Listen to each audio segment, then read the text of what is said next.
Hey Tundra owners, quick show on these pop-in locks. Instead of buying the kit, I did the DIY kit. And the reason I did that is I actually had some of these door lock actuators I had for another project. And instead of spending the $80–90 for the actual official kit, I figured I'd just put these to use. There's a thread on the forum. I have an 08. My understanding is the earlier models have a different wiring.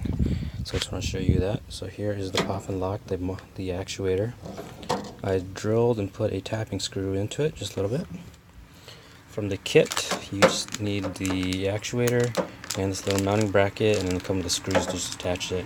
Just bend that bracket as you see fit.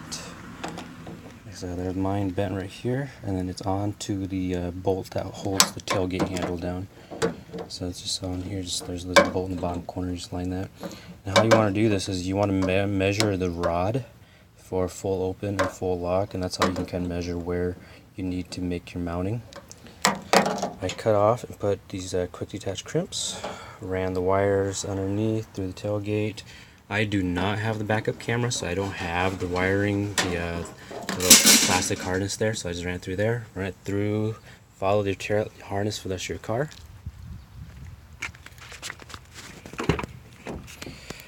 I ran it through the passenger side. I'll show you on the bottom here.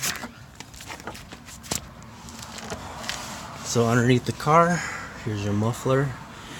There is a grommet right there, and you'll see my wires red and black just running along the frame of the car with the rest of the wiring harness. I'll zip tie that together. But I popped it through there. And sorry for the motion sickness, we'll go back up top.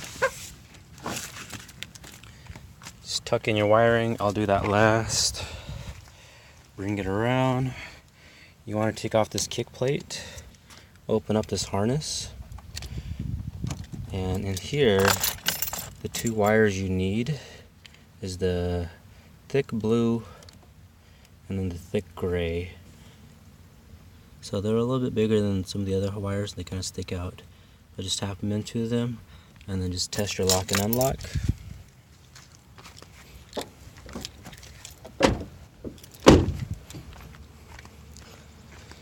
So we're back. Here's the fob. We'll go lock. You see the actuator moves in. Double tap unlock.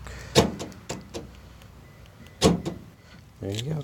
And the reason why I opted to do the quick disconnects on this end is if your wiring is backwards at the kick panel, instead of rewiring it all, just disconnect it and flip the wires, because all this needs is just 12 volts to ground and unground. So all it does is just flips the polarity around to lock and unlock. Alright guys, hope that quick helps somebody out.